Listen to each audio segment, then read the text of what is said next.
Welcome friends, आज की video में हम देखेंगे कंपनी अधिनियम 1956 से रिलेटेड प्रश्न। तो चलिए मैं इस वीडियो को शुरू करता हूं।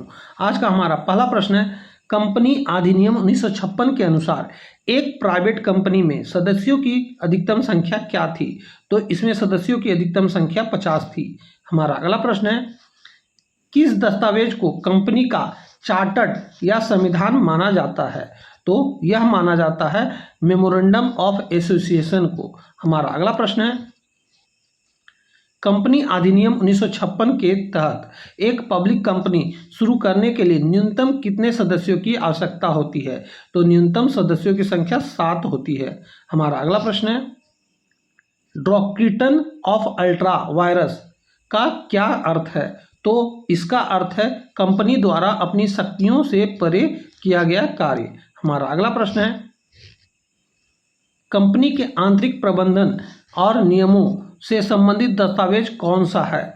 तो वह दस्तावेज है आर्टिकल्स ऑफ एसोसिएशन। हमारा अगला प्रश्न है,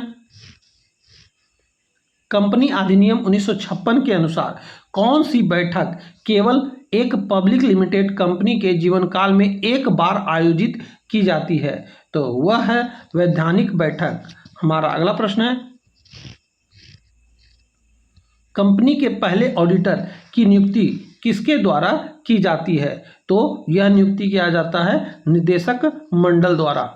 हमारा अगला प्रश्न है, दो वार्षिक आम बैठकों के बीच अधिकतम कितना अंतराल हो सकता है? तो इसमें अधिकतम 15 महीनों का अंतराल हो सकता है।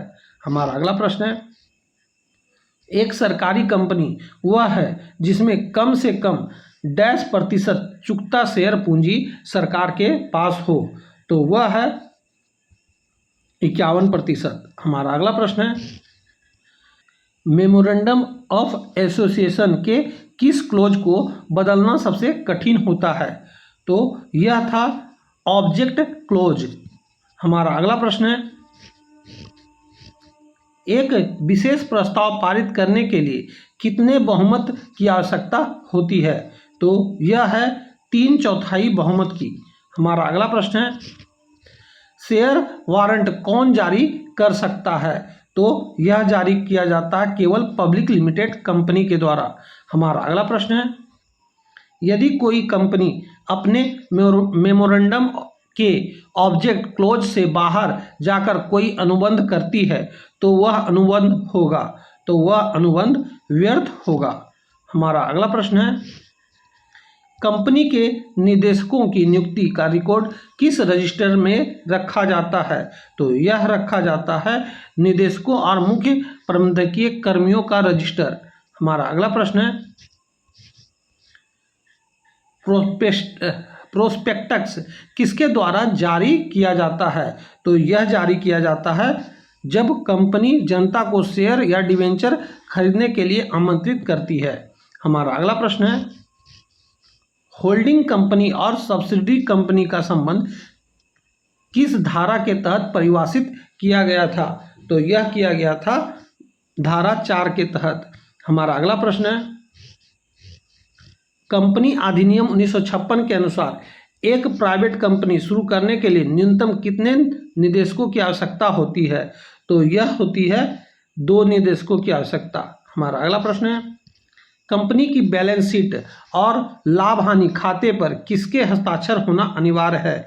तो इसमें कम से कम 2 निदेशकों का हस्ताक्षर होना अनिवार्य है। हमारा अगला प्रश्न है, शेयरों का जब्त कब किया जा सकता है?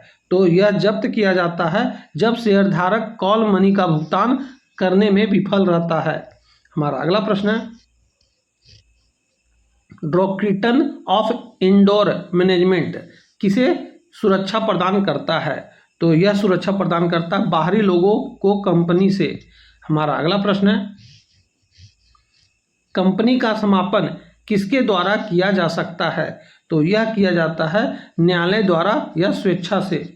हमारा अगला प्रश्न है, वह पूंजी जो मेमोरेंडम ऑफ एसोसिएशन में उल्लेखित होती है उसे क्या कहते हैं? तो उसे कहा जाता है अधिकृत पूंजी। हमारा अगला प्रश्न है, एक प्राइवेट कंपनी क्या जारी नहीं कर सकती है, तो यह जनता को शेयर खरीदने के लिए आमंत्रित नहीं कर सकती है। एजीएम वार्षिक आम बैठक आयोजित करने का मुख्य उद्देश्य क्या है? तो इसका मुख्य उद्देश्य होता है वित्तीय विवरणों को अपनाना और लाभांश घोषित करना। हमारा अगला प्रश्न है, कंपनी के ऑडिटर को हटाने का अधिकार किसे है? तो यह अधिकार केंद्र सरकार की मंजूरी के साथ शेयरधारक को है। हमारा अगला प्रश्न है, मिनट्स बुक में क्या दर्ज किया जाता है? तो इसमें दर्ज किया जाता है बैठकों की कार्यवाही।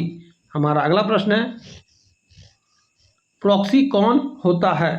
तो इसमें होता है बैठक के सदस्य की ओर से वोट देने वाला व्यक्ति। हमारा अगला प्रश्न है, कंपनी अधिनियम 1956 की किस अनुसूची में बैलेंस शीट का प्रारूप दिया गया था? तो यह दिया गया था अनुसूची 4 में। हमारा अगला प्रश्न है, 4 नहीं, यहाँ पे 6 होगा, ये 6 लिखा हुआ है रोमन में। हमारा अगला प्रश्न है, एक असीमित कंपनी में सदस्यों का दायित्व कैसा होता है? तो यह होता है असीमित। हमारा अगला प्रश्न है, कंपनी के निगमन का प्रमाण पत्र कौन जारी करता है? तो यह किया जाता है कंपनी रजिस्ट्रार के द्वारा। हमारा अगला प्रश्न है, डिवेंचर धारक कंपनी के क्या होते हैं? तो यह क्या होते हैं? तो यह होते हैं लेनदार यानी क्रेडिटर्स। हमारा अगला प्रश्न है, निदेशक पहचान संख्या की अवधारणा किस संशोधन अधिनियम द्वारा पेश की गई थी? तो यह पेश किया गया था कंपनी अधिनियम 2006 के द्वारा। हमारा अगला प्रश्न है, एजीएम में कोरम पूरा ना होने पर क्या होता है? तो इसमें बैठक अगले सप्ताह उसी समय और स्थान पर स्थगित हो जाती है, यानी ऑप्शन नंबर बी। हमारा अगला प्रश्न है, कंपनी अधिनियम 1956 के अनुसार एक पब्लिक कंपनी में न्यूनतम कितने सदस्य होने चाहिए? तो इसमें न्यूनतम सदस्य 3 होने चाहिए। हमारा अगला प्रश्न है, लाभांश का भुगतान किसमें से किया जा सकता है? तो यह किया जाता है कंपनी चालू वर्ष के लाभ में से, पिछले वर्ष के संचित लाभ में से, केंद्रीय या राज्य सरकार द्वारा दी गई गारंटी में से, यानी उपयुक्त में से सभी। हमारा अगला प्रश्न है, एक व्यक्ति अधिकतम कितनी कंपनियों में निदेशक बन सकता है 1956 अधिनियम के तहत? तो यह अधिकतम 15 कंपनियों में निदेशक बन सकता है। हमारा अगला प्रश्न है, किस प्रकार के संकल्प के लिए रजिस्ट्रार के पास फाइलिंग की आवश्यकता होती है? तो यह होगा विशेष संकल्प के लिए। हमारा अगला प्रश्न है, कंपनी के नाम के अंत में लिमिटेड शब्द का प्रयोग क्या दर्शाता है? तो यह दर्शाता है सदस्यों का दायित्व सीमित है। हमारा अगला प्रश्न है, ऑडिटर की रिपोर्ट किसे संबोधित की जाती है? तो यह संबोधित किया जाता है कंपनी के सदस्यों यानी शेयर धारकों को। हमारा अगला प्रश्न है, कंपनी अधिनियम 1956 को किस अधिनियम द्वारा प्रतिस्थापित किया गया? तो यह किया गया था कंपनी अधिनियम 2013 के द्वारा।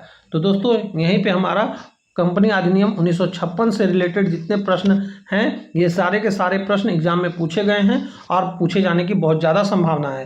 तो जितना हो सके इस वीडियो को अपने दोस्तों में शेयर करें ताकि वो भी इस वीडियो को देखकर लाभ उठा सके। तो अब हम मिलेंगे आपसे अगली वीडियो में, तब तक के लिए जय हिंद, वंदे मातरम।